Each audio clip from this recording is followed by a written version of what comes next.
Welcome to the Tending Our Nets podcast, where we believe in the gospel of Jesus Christ. We encourage everyone to learn more. We work to equip believers to share their faith with everyone they know.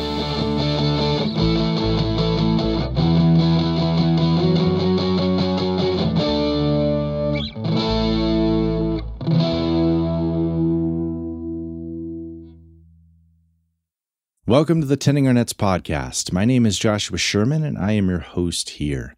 The Tending Our Nets podcast is focused on the gospel of Jesus Christ, who he was, who he is, what he came to do, and what that means for us and for all of creation. The name Tending Our Nets comes from the passage where Jesus tells his disciples that he is going to make them fishers of men. That is, they're going to be people that go out and make disciples. My thought is that if we're going to be effective fishers of men, we probably need to make sure that the nets we're using don't have too many holes. We need to make sure that the gospel we are presenting is full and rich and vibrant, and that it really is connecting with our lives, right? So it's in the proclaiming of the gospel, it's in the work of the Spirit, it's in our testimony that people come to faith. And I want to help us prepare to do that as Christians. So if you're a Christian, that's what we're here for. I want to help to equip you to share the gospel.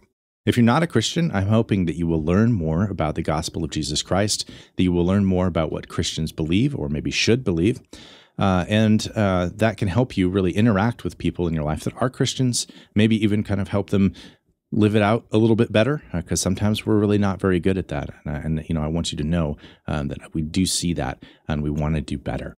Of course, I would also hope that you would come to faith, but one step at a time here. So wherever Christ is leading, wherever the Spirit is leading, I hope that's where you will follow.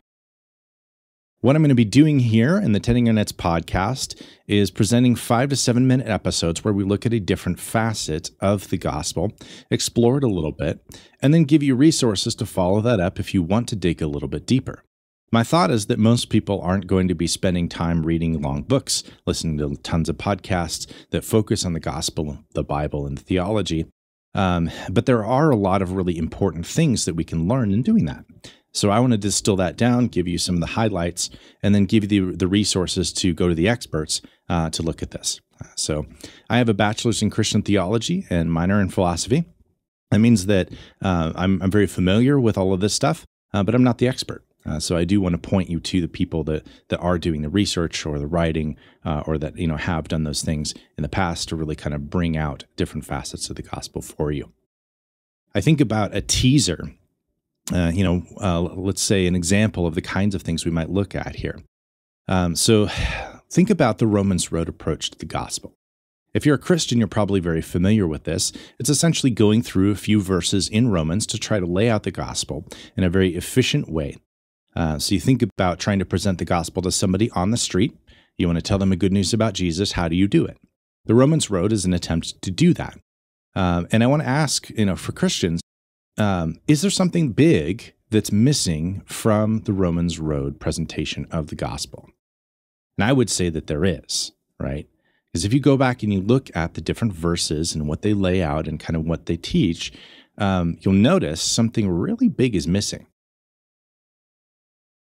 Does the Romans Road approach to the gospel include the resurrection? No, it does not, right? And I would contend that that's a really big deal because it's not what Jesus did on the cross that actually enables us to have everlasting life in the presence of God, right? What Jesus did on the cross enables us to be in the presence of God versus in a place that's not so friendly, right? But if we're talking about actually coming to have new life, we have that through the resurrection, right? That at the end of days, all will be resurrected, some to judgment and some to glory, right? So we need to get that right. We need to understand that the resurrection is part of the gospel. It's important, and so we don't want to miss that. If you want to think about the gospel as like a stained glass window, I think it's a really helpful illustration. So let's think about the core of the gospel, Jesus Christ incarnate, crucified, and resurrected. That would be kind of the central pane. So usually when you look at a stained glass window in a big church, you're going to have a central pane that has kind of the core of the theme that they're looking at, or the character that they're looking at, the person they're looking at for that window. And then around the outside, you're going to have different panes that tell the story, or that give different events that this person was involved in, or that they did. So you might think, in terms of Jesus' life, you have, crucifixion and resurrection, and I would say incarnation, really, kind of at the core. But then around the outside, you're going to have telling the story. So, healing the blind, healing the lame, preaching the Sermon on the Mount, clearing out the temple, right? All of these kind of different parts of his life. And I would say that the gospel is a lot like that too. When we focus just on the Romans Road approach to the gospel, what we're doing is focusing on the core that people need to understand in order to come to faith in Jesus. But we're skipping a lot of things, right? So we may not necessarily kind of present to them like, Jesus is both fully God and fully human. And yet that's important to Christian theology. It's important to understanding who Jesus is. We may not present to them that gospel has to do with good news of victory in battle, that Jesus is also king and what that means, right? So there are all of these kind of different pieces. And my contention is that as people come to kind of see these different things, they'll be better able to kind of see, wow, I know this person over here, and they seem like a person that would really resonate with this aspect of the gospel. So maybe what I'll do is I can start talking to them about the justice of God, or the love of God, or the fact that Jesus is king, and so we need to make sure that we don't have mixed allegiances that could bring us into conflict when we talk about politics or other things. And as I do that and share with them, and as we are in conversation with somebody that I know, that may resonate really well with them to the point where I can start having further conversation, bring them into conversation about the core of the gospel, and help bring them to faith. So that's my goal. That's what I want to do here, is to present that kind of information, those kinds of things, so that we could better connect with the gospel of Jesus Christ, better share the gospel of Jesus Christ, and further the kingdom of God on earth. So that is my purpose here. So if you're wondering, what we believe, I've got a little section, on the blog, essentially about, here's the core of what we believe. So you want to make sure I'm not a total crackpot. Please feel free to do that.